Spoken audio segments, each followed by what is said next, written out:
Boa noite, ouvintes. Sejam todos e todas bem-vindos. Estamos começando agora o Escute o Tom, um programa que fala sobre temas que vão atravessar a ciência da saúde. Todas as quartas, o Escute o Tom será um espaço de conversa, aprendizado e troca, onde abordaremos importantes temas sobre a saúde da população negra. Falaremos sobre políticas públicas, saúde mental, medicina tradicional, cuidados originários e muito mais. Hoje, aqui quem fala sou eu, Thaís Alves. E eu, Matheus Akane, estudantes de medicina da Universidade Federal de Uberlândia. O Escute o Tom nasceu do desejo de transformar conhecimento em voz. Ele é fruto do grupo de estudo Afro-Saúde, um coletivo formado por acadêmicos pretos da Universidade Federal de Uberlândia, que acredita que a saúde da população negra precisa ser estudada, debatida e visibilizada.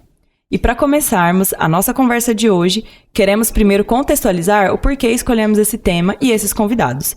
Se o Escute o Tom nasceu para transformar conhecimento em voz, nada mais justo que começarmos dando espaço para quem há anos estuda e luta pela visibilidade da saúde da população negra dentro e fora da universidade. O episódio de hoje marca a estreia do nosso programa. Por isso, decidimos construir uma base sólida antes de mergulharmos nos detalhes. Queremos entender junto com vocês por que ainda é tão necessário falar da saúde da população negra.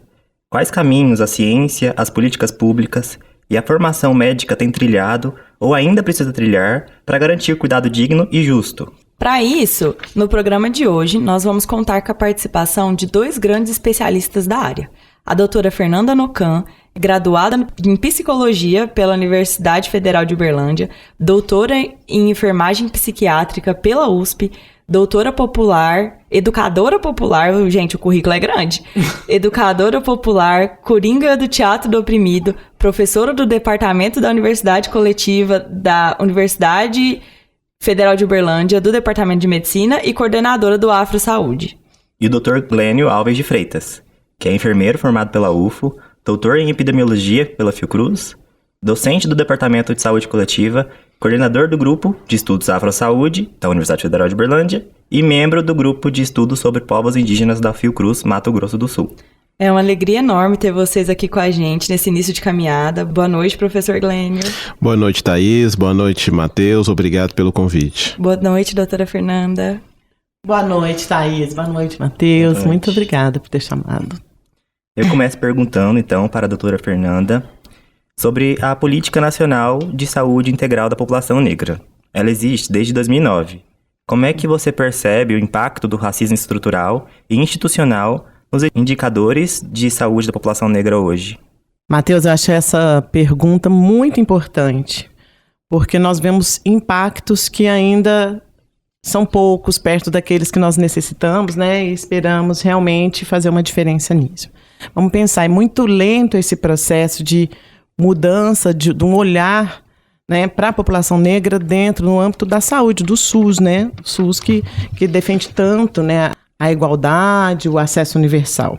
A gente vai ver, por exemplo, o movimento negro, desde a década de 80, ele tem tido uma representatividade maior, uma potência maior dentro da saúde, assim como todo o movimento sanitarista, da saúde mental. Eu acho que foi quando as pessoas puderam se mostrar. No entanto, eu que tenho, né, essa outra luta também, que é pela saúde mental, a gente vê vários progressos, várias mudanças na saúde mental a partir da década de 90 e um processo muito mais lento quando a gente vai falar da atenção da saúde da população negra. Tanto que foi em 2001 e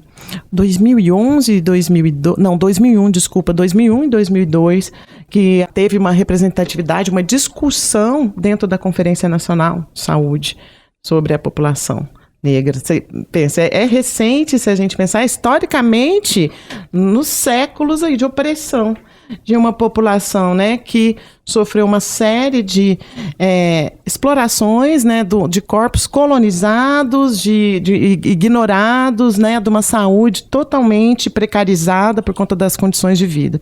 Então, para mim, uma das coisas mais importantes é quando a gente vê que a política exige aí que o racismo entre como um determinante social de saúde, passe a seja considerado um determinante social de saúde. Ou seja, gente, o racismo adoece, o racismo agrava a situação da saúde da população negra, e isso tem que ser falado. Então, para que a gente faça valer um grande princípio do SUS, que é o da equidade, a gente nunca deveria ter ficado fora de debate essa questão.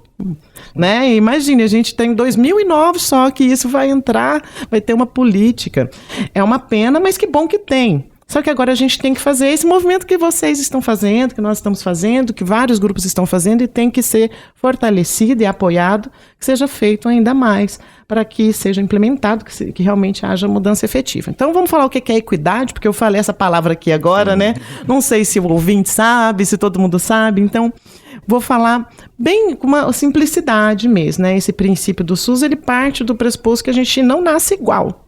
A gente nasce proletário, né? A gente nasce trabalhador ou rico ou herdeiro, a gente nasce branco ou preto, a gente nasce periferia ou na área urbana ou rural. A gente não nasce igual, a gente nasce com condições sociais, estruturas diferentes. Se a gente fala que o racismo é estrutural e eu nasci preta, por exemplo, né, que não é o meu caso, mas se eu estivesse nesse lugar, o bebê não sabe disso, mas a sociedade sabe, a mãe dela sabe, e ela vai viver esta vida, e as condições dela de acesso, a forma com que ela vai ser olhada e cuidada na sociedade, vai sofrer interferência disso. Então a gente tem que mudar a história dessa criança que nasce nesse lugar prejudicado, em desvantagem, né? Desde o dia que ela nasce. Tá, tem gente que já nasceu e tá grande, então a gente tem que cuidar para essas pessoas que já estão aí, que essa desvantagem ela seja diminuída, minimizada. Então a gente precisa de política pública e posturas, né? Porque a política pública ela faz o que? Ela exige posturas éticas diante do outro, que pode ser exigida, né, para aqueles que a defendem, que essa postura ética, né, aconteça dentro da universidade, nos atendimentos, na lida com a saúde da população. E uma das coisas que já aconteceu foi, por exemplo, que é uma das exigências, né, do que é preconizado por essa política, é que a saúde da população negra seja parte da formação de todo profissional, né, de saúde. E isso já acontece, tanto que está aí no currículo de vocês e estamos aqui falando disso. Acho que por enquanto é isso que eu quero falar, mas eu vou voltar com outros indicadores, com alguns números mais para frente. Certo. E você, professor Glênio, qual que é a sua opinião? Bom, é importante a gente falar sobre o racismo estrutural, que é aquele racismo presente nas normas, nas leis e também nos comportamentos. E isso tem reflexo diretamente na saúde das pessoas. Então isso gera desigualdade. E as instituições, elas produzem esse racismo. Tem uma pesquisa da Maria do Carmo Leal, uma pesquisadora da Fiocruz, chamada Nascer no Brasil, onde eles pesquisam as mulheres gestantes e a condição dessas mulheres nos serviços de saúde. E mulheres negras, mulheres pretas, é que sofrem com racismo dentro das instituições. Violência obstétrica, peregrinação durante o parto, ou seja, procurar várias instituições para ter o parto. Então isso é fruto do racismo, a instituição, ela reproduzindo o racismo. E essa lei, ela vem para minimizar essas questões. Ela tem alguns objetivos, como, por exemplo, promover a equidade, que a Fernanda já comentou. O que é equidade? É dar mais para quem mais precisa. Ninguém nasce igual, alguém precisa de uma necessidade a mais. Então a equidade, ela vem promover esse cuidado necessário conforme as particularidades de cada pessoa. Promover uma saúde integral também. A política de saúde da população negra, ela vem também com esse objetivo de promover esse cuidado integral, considerando a pessoa como um ser biopsicossocial e considerando o ambiente social que essa pessoa vive, necessitando de uma ação de promoção, de prevenção, de diagnóstico dentro do período adequado, de tratamento adequado. Então a política ela vem com essa proposta. Aprimorar também o sistema de saúde. É difícil a gente identificar no sistema de saúde a abordagem étnico-racial. Geralmente as pessoas abordam esse tema em meses, por exemplo, novembro, que é o mês da consciência negra, onde se intensificam essas ações, mas são ações que precisam ser abordadas durante todo o tempo, porque a população negra é a maior população que busca o Sistema Único de Saúde. Então a gente tem que abordar as questões étnico-raciais durante todo o tempo. Então incluir essa questão racial no serviço de saúde ela é fundamental para a gente combater esse racismo que existe nas instituições de saúde, infelizmente. Se a gente pegar os dados da população negra, a gente tem os piores indicadores de saúde nessa população. É a população que mais procura o Sistema Único de Saúde, mas que possui os piores indicadores. Então, alguma coisa não está certa. Então, a gente tem que discutir essas questões étnico-raciais. E uma outra questão é a formação de profissionais. A gente precisa formar profissionais com esse olhar étnico-racial também. Então, a gente precisa ter essa formação voltada também para que a gente consiga discutir isso no Sistema Único de Saúde. E o sistema de cotas? O sistema de cotas ele é fundamental. Quantos médicos negros vocês terão durante a universidade? Vocês estão 6º período, 7º período do curso de medicina. Quantos médicos negros já deram aula para vocês na universidade? Médicos nenhum, meu professor negro foi o senhor. Então a gente precisa também ter essa representatividade dentro do ambiente acadêmico para discutir essas questões étnico-raciais, população negra, população indígena. Então a política de cotas ela é fundamental para promover essa representatividade. Eu falo que hoje o curso de medicina está com uma cara diferente. Quando eu me formei em enfermagem lá em 2008, a gente tinha poucos negros no curso de medicina. Hoje a gente já tem uma quantidade maior de alunos negros no curso de medicina, mas a gente precisa aumentar mais ainda essa quantidade, deixar o curso mais diversificado. Não somente medicina, mas enfermagem, nutrição, enfim, o ensino superior como um todo. Então essa política ela vem basicamente com esses objetivos, né, de combater o racismo, promover a equidade, a integralidade, a capacitação profissional. Certo. Professor Glênio, o senhor trouxe um termo que eu acho que vai ser legal a gente explicar um pouco para os nossos ouvintes o que é, porque acho que vai transcorrer bem aqui na nossa conversa. O senhor trouxe o termo do um ser biopsicossocial. O senhor podia explicar para a gente melhor o que isso significa, né, e como que a política preconiza isso? Quando a gente realiza o cuidado de uma pessoa, a gente não tem que se preocupar somente com as questões biológicas, ou seja, com a doença. A gente tem que se preocupar com a questão mental e com a questão social também. Aquela pessoa, além da doença, ela tem uma questão mental que a gente precisa ter esse olhar mais apurado para essa questão.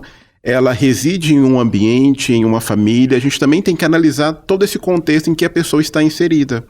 Então, como é que é a família daquela pessoa, as relações entre os seres, as pessoas daquela família, em qual comunidade, sociedade ela está inserida, como que é aquele ambiente, enfim, a gente tem que olhar todo o contexto e não somente a doença do indivíduo, mas também todo o contexto em que ele está inserido. Certo. Vocês falaram aqui que o processo tem sido lento desde a implementação dessa política, e eu queria saber se vocês, como profissionais da saúde, da educação, veem mudanças das práticas do cuidado desde o momento da instalação dessa política a hoje. Tem alguma mudança desde antes de 2009, quando essa política foi implementada, para hoje? Eu percebo no âmbito da saúde mental mudanças práticas, sim. O professor Glênio falou uma coisa muito importante que a gente vê muito dentro dos serviços, essas coisas pontuais. No caso da saúde mental, nós temos algumas mudanças que elas não são pontuais, elas já estão realmente acontecendo há um tempo, principalmente no campo de álcool e outras drogas, né?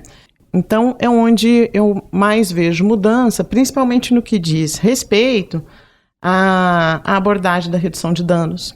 Quando a gente vai pensar em redução de danos, a gente tem que pensar também em necropolítica. Então, existem alguns grupos que são deixados à mercê da morte, ou que são tomados como bodes expiatórios, como alvos da morte, das doenças, e a população negra sempre foi, né, esse grupo. Isso é muito pensado. Então, essa mudança eu vejo sim. Agora, sim, nas práticas de cuidado, a gente ainda tem uns índices, uns números que eu acho bastante complexos, e inclusive aqui na cidade de Uberlândia é alarmante, né, em relação ao colo de útero, por exemplo, né? A gente percebe não, nós temos um número bem importante, que mais de 50% das mulheres que chegam que fazem diagnóstico já com câncer avançado, elas são negras. Mas elas são a minoria no rastreamento, né? No exame de rastreamento do câncer de colo. A maioria é branca. E isso deixa muito claro o que está acontecendo. Essas mulheres não estão, né, tendo acesso, muitas vezes, a um acompanhamento na atenção primária e já chegam quando algum sintoma, tardiamente para o tratamento, sendo também a maioria dos óbitos. O que é mais curioso é que essa não é uma realidade só de Uberlândia ou só do Brasil, porque é uma realidade do Brasil também, mas uma realidade de outros países. Existem estudos nos Estados Unidos que eles faziam, né, eu não sei se vocês conhecem o termo racismo científico. Acho que a gente tem que falar de racismo aqui também, né, professor? O significado, o que é isso, né? Existem várias formas como se apresentou de racismo. Racismo científico tentou culpabilizar muitas vezes, né, as pessoas pretas pelo adoecimento, pelo agravamento de suas doenças, usando a biologia e a ciência para isso. Né, mas já com um viés ideológico, claro, um viés racista.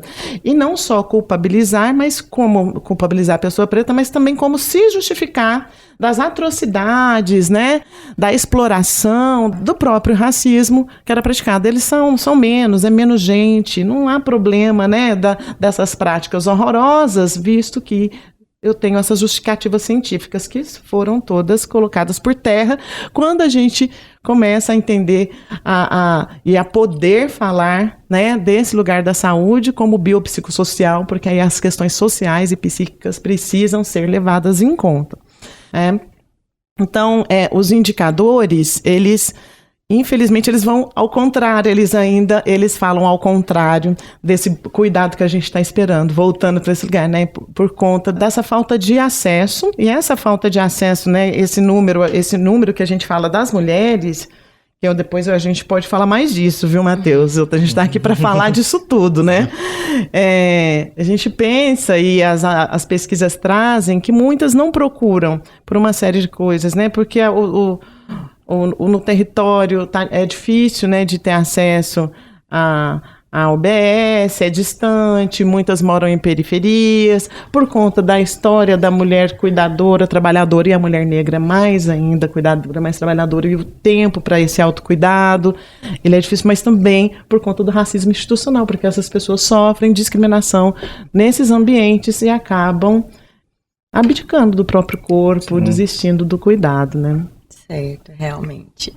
Bom, Matheus, agora eu vou fazer uma pergunta para os nossos dois convidados. E vocês fiquem à vontade para decidir quem que vai começar respondendo. E a pergunta é a seguinte: como o nosso grupo de pesquisa se propõe a ser um instrumento prático de combate ao racismo no campo da saúde e perante todas essas desigualdades que a gente constatou aqui? Bom, acho que o grupo ele vai propor várias ações que são benéficas para esse combate ao racismo. O primeiro é a produção do conhecimento. A gente tem que produzir conhecimento, a gente tem que produzir informação e levar essa informação para além do público, dos pesquisadores, para além da academia, levar essa informação também para a população. E o grupo ele vem com essa proposta de realizar grupos de pesquisa, atividades de extensão e levar essas informações também para a população. Acho que é o primeiro ponto, ter esse contato mais direto com a população. Uma outra proposta é a formação de pesquisadores negros, que eu acho que a gente precisa de mais pesquisadores negros para que a gente consiga dialogar, para que a gente consiga discutir sobre essas questões étnico-raciais. Então a proposta do grupo também é de formação profissional, de letramento racial, para se reconhecer que o racismo ele é um determinante social que influencia diretamente nos problemas de saúde da população negra, da população indígena, que também sofre racismo. Então, essa participação de estudantes negros, que foi iniciativa desses estudantes, a criação desse grupo, ela vai contribuir muito para essa formação profissional. E além do empoderamento. A gente sabe que na área da saúde é uma área, querendo ou não, ainda que falta empoderamento do público negro. Então, acho que o grupo de pesquisa, ele também vai promover o empoderamento de todos os membros desse grupo e também das pessoas que estão consumindo aquilo que a gente está produzindo, né? Vendo estudantes negros produzindo, fazendo um podcast, apresentando trabalhos em eventos, dialogando com a comunidade, levando ali os resultados das pesquisas para a comunidade, gera empoderamento também, não só para o grupo, mas para além do grupo também. Então, acho que esse grupo ele é fundamental. Acho que eu não conheço na Faculdade de Medicina um outro grupo que realiza abordagens com essa temática. Não sei se a Fernanda conhece um outro grupo, eu não conheço. Não, eu conheço esse grupo aqui. E estou muito feliz, né, de participar desse grupo, né? Eu sou uma educadora popular e eu acredito que só a multiplicação do conhecimento, só o debate e aqui, né, por exemplo, que a gente está fazendo agora, isso é multiplicação, isso é formação, mas como também nos territórios, né, com todas as pessoas. E dentro da universidade, eu acho que isso é um elemento instituinte, né? A gente chama, na psicologia, a gente chama de instituinte, gente, esse termo. Acabei de falar um termo, falei lá eu falando meus termos psis. Instituinte, a gente tem a instituição. Então, aquilo que está na instituição é instituído. É isso e ponto. Então, racismo estrutural é estrutura, não é? Então, a gente, né, você trouxe muito bem, professor, né, que a gente tem aí uma história de professores e médicos brancos. Então, a cota, ela vem para mudar isso. Isso tudo está ligado às políticas, né, das últimas políticas. É muito importante. Então, porque isso muda tudo. Isso a gente vai mudar todo esse cenário. Mas não adianta a gente mudar esse cenário sem a conversa com aquele outro 50% que vão se manter ali brancos, né? E essa conversa não é uma conversa de enfrentamento, é uma conversa de educação. Porque nós temos o racismo explícito e o racismo implícito. O racismo implícito, no Brasil, é considerado o racismo mais presente, mais grave. Teve uma pesquisa, acho que da revista, uma enquete da revista Capital Aberto, em que eles perguntavam para as pessoas na rua: você acha que o Brasil é racista? O povo brasileiro é racista? 8 em cada 10 pessoas falavam sim. E aí depois perguntavam: você é racista? Não. Então o dado era de que 3 em cada 10 pessoas assumiam que eram racistas. Mas se eles acham que 8 em cada 10 acham que existe racismo, a conta não está fechando, né? Lógico que é só uma enquete, né? Vale uma pesquisa mais a fundo, mas isso é uma coisa que a gente, no campo da pesquisa qualitativa, a gente vê bastante, né? Então, muitas pessoas que se dizem antirracistas, né? Porque não basta, né? A gente fala, não basta ser contra o racismo, a gente tem que ser antirracista. Muitas pessoas que se dizem contra o racismo, não ser a favor do racismo, elas também não discutem, né? Principalmente pessoas brancas que estão em espaços privilegiados, elas não discutem o lugar delas na sociedade. Elas não aceitam, por exemplo, um pensamento igual o da equidade, que seria dar mais para quem, né, precisa de mais, para quem está desprivilegiado historicamente. Muitas vezes não concordam com o sistema de cotas, mas falam: eu não sou racista. A gente tem que pensar isso. Não, eu acho muito interessante quando a gente vai estudar, né? Nas aulas vocês já devem ter visto, como são meus alunos também, quando a gente vai falar, não, nós estamos no SUS e o acesso universal, nós atendemos todas as pessoas em igualdade. Gente, é por isso que eu falo, esse termo a gente não pode usar, infelizmente, no SUS. Não dá para atender igualdade. Porque a gente tem que atender na diferença do outro. As pessoas não são iguais, não nascem iguais, precisam de coisas distintas para que elas tenham, aí sim, uma igualdade de justiça, né? Que seja justamente igual. Agora, eu não preciso, por exemplo, talvez fazer uma busca ativa tão ativa, né? Então tem gente que fala, nossa, eu nunca vi o SUS aqui em casa, mas está num bairro mais privilegiado, com mais acesso, e uma busca ativa é feita numa periferia, buscando pessoas que realmente não estão procurando serviço por essas coisas todas que a gente já falou, todas as dificuldades. Então as pessoas não entendem que ela tem o acesso, né? E que o outro tem menos acesso, é que é aquele que eu preciso, né, de acessar. Então, eu vejo assim, este grupo uma grande potência na questão da formação e toda vez que a gente tem uma ação, né, que planta, né, algo, que mostra algo, isso estimula e fomenta outros grupos a fazerem também, a participarem, há de fato uma multiplicação. Isso é uma coisa que a gente tem visto, então espero que se espalhem. Sim. E professora Fernanda, então, sua formação de pesquisa envolve gênero, sexualidade e uso de drogas. Então, aproveitando desse tópico, eu gostaria de saber qual a importância do olhar considerando raça, gênero e classe simultaneamente, já que a gente entende que uma pessoa negra ela não é só uma pessoa negra, né? Então ela pode ser uma mulher negra, um homem negro, uma pessoa LGBT, que é IAPN mais negra. Então, como você considera, para analisar esses agravos à saúde, desse âmbito mais geral de uma pessoa, com classe, envolvendo sexualidade, envolvendo o uso de drogas também? Uhum. Olha, isso é importantíssimo o que você está falando. Quando a gente vai buscar, estudar e pensar, por exemplo, os índices de suicídio, né?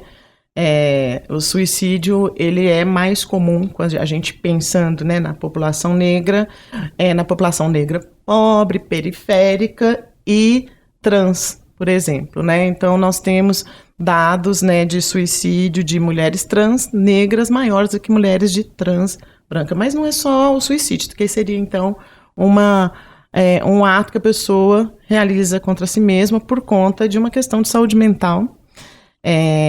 E aí, super justificada, porque se a gente vai pensar em todo o sofrimento discriminatório de uma mulher trans, a gente tem aí, se acumula, gente não entende, se acumula, dor acumula sim, gente, acumula, discriminação acumula. Então é diferente o tratamento, a discriminação em relação a uma mulher trans branca, de uma mulher trans preta, uma mulher trans preta com acesso, né, à saúde, com acesso à educação, né, que tem acesso à arte, que pode se tornar uma grande cantora. Nós temos algumas conhecidas aqui, que bom, isso nos faz muito feliz, mais do que a uma que não teve essa oportunidade, não teve esse acesso, né? Então, nós temos esse índice e temos também um número importante em relação à violência, são as que mais sofrem violência.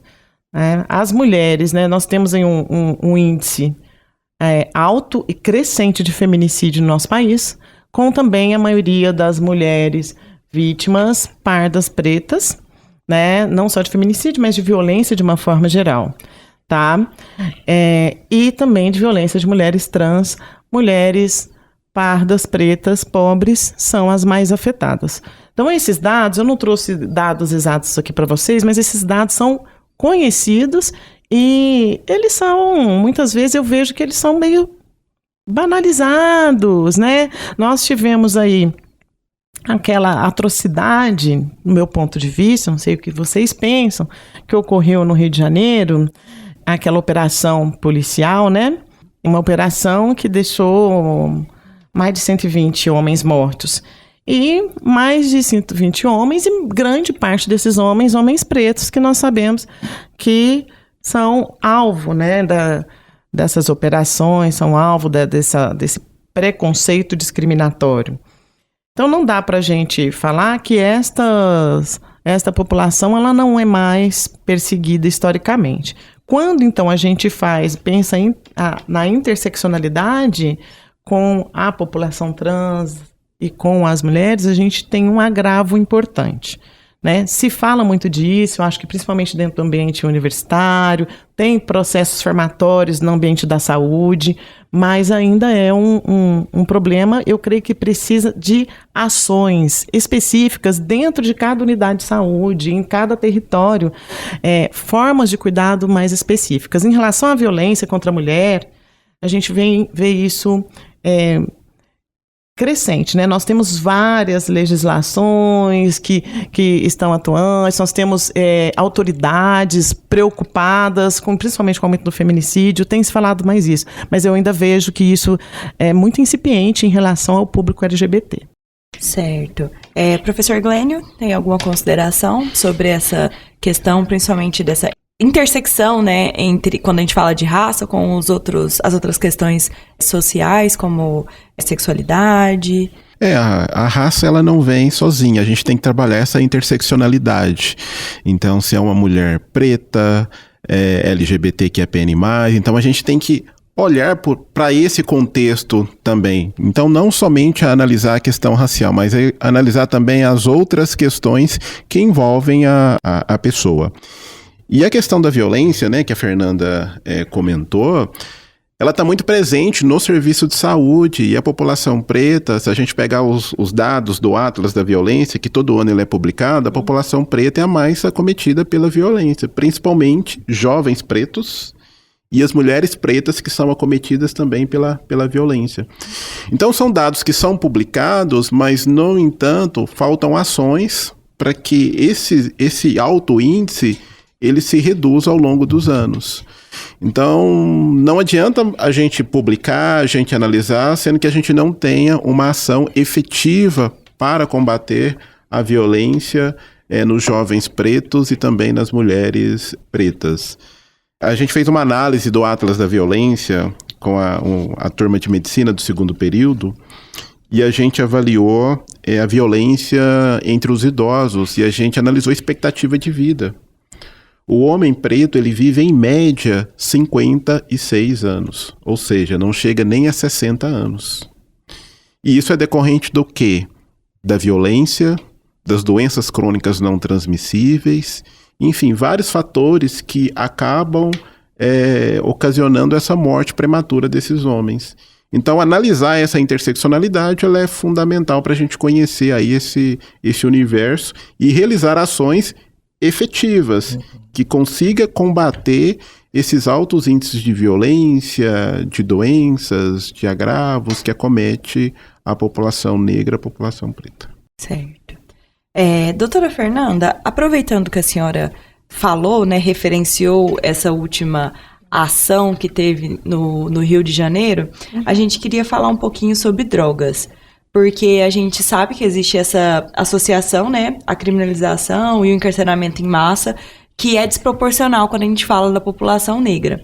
Então, como que a política de drogas se manifesta como uma questão de saúde pública mesmo, e do racismo no contexto aqui do Brasil? Thaís, essa pergunta é muito importante, né, porque a nossa política de drogas, ela tem desenvolvimentos e retrocessos como a política de saúde mental. Então, vai e volta, porque nós temos 3 discursos que tomam conta dessa questão das drogas, né? Que tomam conta do pensamento de drogas. Tanto que a gente tem aí a guerra às drogas, né? Que pra gente a pior coisa é a gente falar de guerra às drogas quando a gente está querendo falar de cuidado em saúde, de autonomia. Mas os 3 discursos são o discurso jurídico, esse é o que tem mais a ver com a população negra, mas não só. O discurso jurídico criminaliza a droga, então fala, é ilegal. Droga é ilegal, não é uma coisa boa. Nós temos o discurso moral cristão que fala, é pecado, é inadequado, é errado, Sim. Né? E nós temos o discurso de vocês futuramente, espero que não reproduzam, que é o da saúde, que fala, faz mal, mata, né? E esses 3 discursos é exatamente aquilo que você comentou, né? Que ele fala do outro sem compreender o outro, sem entender o outro, sem entender a relação do outro com a droga. O ser humano usa a droga milenarmente. Povos originários utilizam a droga de uma forma, utilizavam, né, porque foram dominados, de formas ritualísticas, até recreativas, mas um uso que a gente ia chamar, nós chamamos, que somos redutores, de uso saudável, porque ela não tem um uso problemático com a substância, é um uso na hora de uma necessidade, relaxa. Não, a gente tem um uso compulsivo porque nós somos consumistas de tudo, nós estamos desesperados para consumir e para relaxar e ter mais prazer. Então, a gente tem que entender em que contexto que esse sujeito entrou em contato com a substância e tal. Mas isso acontece com brancos e pretos, certo? Essa necessidade dessa substância, somos todos humanos e precisamos, às vezes, de substâncias. Eu imagino aqui que quase todo mundo que está me ouvindo utiliza alguma droga, nem que seja prescrita, né? Sim. Que é a que você compra na farmácia. Ou já utilizou. Bem, então o que a gente vê? Quando a gente vai fazer redução de danos com a população negra, é horrível, a gente tem que falar uma coisa assim. Uma das coisas que aumentam os danos para o uso de drogas é a cor. Nossa. É pesado isso. A sua cor aumenta o seu risco para o uso de drogas, porque a gente não trabalha só com o fato que a droga traz um mal para o meu corpo, ou para a minha relação social, para a minha relação com as autoridades policiais, a minha relação com a justiça. E a sua cor te coloca em risco. E aí eu já fiz o trabalho na CEAPA, grupos, né, com pessoas que foram pegas, né, com porte de algumas substâncias, foram dados como usuários, então eles fazem uns grupos e eu fazia esse grupo, né, de 2019. E eles falam assim, então o que eu faço, Fernanda, com a minha cor? Aí ele falou, o que eu faço com a minha cor? Com o meu estilo, né, corrente, tal, boné, o que eu faço com a minha, que é o estilo que tem a ver com o grupo social. Né? Exato. O que eu faço com isso? Eu mudo? Falei, não, a gente muda os outros. Então, vou te chamar para uma luta. E é muito bacana fazer isso. Só que é um trabalho que a gente é pouco e as pessoas são poucas. É muito complicado você chamar as pessoas para lutarem contra a maré, com a maré sendo apoiada por políticos, né? Ou seja, por gestão, por pessoas na nossa sociedade extremamente moralizadas, moralizantes, moralizadoras, por, às vezes, uma formação na saúde, eu vou falar que a gente reproduz dentro dos espaços de discriminação ao usuário de substâncias e de uma discriminação fantástica ao usuário de substância de cor preta. Porque, assim, o usuário com cor preta é um viciado, nossa, se tem uma visão de que é óbvio que ele está usando droga. É óbvio que, nossa, que tem uma relação problemática com a droga. Mas o usuário de cor branca, nossa, é um mimado. É uma banalização. E é lógico, isso muda quando esse usuário de cor branca é da periferia, a classe social entra, ou se é de um, né, se é gay, se é uma lésbica, muda. Quando a gente acumula. Muda. É muito delicado. Então, quando a gente vai fazer redução de danos, a gente tem que considerar todas as intersecções. E a nossa maior luta não é com o sujeito, é com tudo que está em volta do sujeito.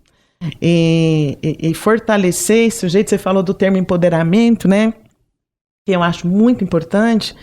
Eu não utilizo mais esse termo, não gosto, usava muito com mulher, empoderamento da mulher, não gostava, porque eu falava assim, gente, eu já tenho poder, ninguém nunca me deixou usar. A gente dá voz para esse povo. Eu falei, não, eu sempre tive voz, vocês nunca escutaram. Né? Então, eu acho assim que, não estou falando que está errado, que é um termo mesmo nosso, né? Então, mas essa coisa da gente fortalecer e chamar as pessoas para a luta é um empoderamento, né? Mas é lembrar empoderamento nesse sentido de falar para o outro, você tem poder, porque você tem voz. Sim. E nós somos maioria, vocês são maioria.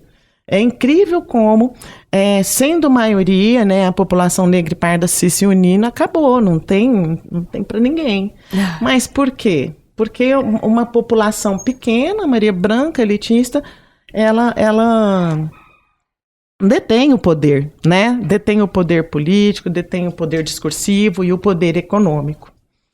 E, às vezes, muitas vezes, vocês devem ter visto aí num governo anterior, um homem preto que apoiou inclusive, um gestor racista, ações racistas. E a gente fala, nossa, por quê? Mas você vai ver isso, gente, em uma série de outros espaços. E aí, eu não sei se vocês conhecem, já ouviram falar do Frantz Fanon? Não conheço. Frantz Fanon, aquelas, não acredito. Eu fico muito feliz, então, de apresentar a vocês Frantz Fanon, médico psiquiatra martinicano, e que ele morreu na início da década de 60. E o Frantz Fanon, gente, foi um grande pensador sobre o sofrimento psíquico das pessoas pretas. E ele traz pra gente... Tem um livro dele muito conhecido que chama Peles Negras, Máscaras Brancas. Ele traz pra gente essa internalização do racismo, que às vezes o sujeito, por ter a sua identidade fragilizada por conta da opressão, ele acaba reproduzindo o racismo. Porque ele começa a temer assumir a sua identidade, como a gente sabe, muitas pessoas vão marcar pardo lá enquanto são pretas, né? E isso é um problema na notificação, e a gente tem que fortalecer essas pessoas para que elas assumam, né? Se autodeclarem. Mas essa fragilidade, ela impacta na saúde. Ela já é um problema de saúde mental, na verdade. A pessoa não se assume, né? E isso impacta em toda a subjetividade do sujeito e nas relações que o sujeito estabelece com o outro. O que acontece impacta também na luta, né? Fragiliza a luta. Esse sujeito também não vai assumir uma luta conjunta, né? Coletiva. E isso, Fernanda, que você comentou, tem até o estigma, né? Da pessoa negra, da pessoa preta que é usuário de drogas, dependendo do estilo da roupa, do linguajar. Eu lembrei de uma situação que ocorreu no Rio de Janeiro recentemente, de 3 filhos de embaixadores negros que foram abordados pela polícia num bairro nobre do Rio de Janeiro. Até comentei com os alunos em sala de aula que o comum é a polícia abordar a pessoa negra. O incomum é abordar filhos de embaixadores. Então isso foi o incomum. Né? Então isso levou ao governo brasileiro a fazer uma carta pedindo desculpas para a embaixada, não me lembro agora o país. Então existe esse estigma, infelizmente, de associar o preto, o negro ao uso de droga relacionado com o estilo, a roupa ou o linguajar, infelizmente. Isso também acaba se refletindo na saúde. Bom, obrigado então, nosso tempo hoje está acabando, muito, muito boa a nossa conversa. Mas eu deixo agora o microfone aberto para considerações finais dos nossos entrevistados. Bom, eu gostaria primeiramente de agradecer ao convite, Thaís, Matheus, por falar sobre esse tema, que é um tema tão importante para a nossa sociedade. E eu acho que levar essa mensagem para a população sobre esse tema, falar um pouco sobre racismo, falar um pouco sobre SUS, levar termos importantes como integralidade, equidade, enfim, que às vezes a gente fica dentro da academia falando esses termos, mas levar também para a sociedade eu acho importante. E fazer uma intersecção entre racismo, gênero, sexualidade, eu acho que foi muito importante essa nossa abordagem hoje. E espero estar com vocês em outras oportunidades. Obrigado. Com certeza. Infelizmente, nosso tempo está acabando, né? Mas foi um prazer estar aqui com você hoje, professor Glênio, professora Fernanda. Com certeza a gente volta, né, para falar mais sobre luta, falar mais sobre pesquisa. E esse foi o Escute o Tom, né? Nós voltamos na próxima quarta com o tema de racismo estrutural e saúde da população negra. Certo? Nos acompanhem pelas redes sociais, pelo Instagram do Grupo de Estudo, @AfroSaúdeUFO, e até a próxima. Boa noite a todos e tchau, tchau. Boa noite, obrigado, tchau.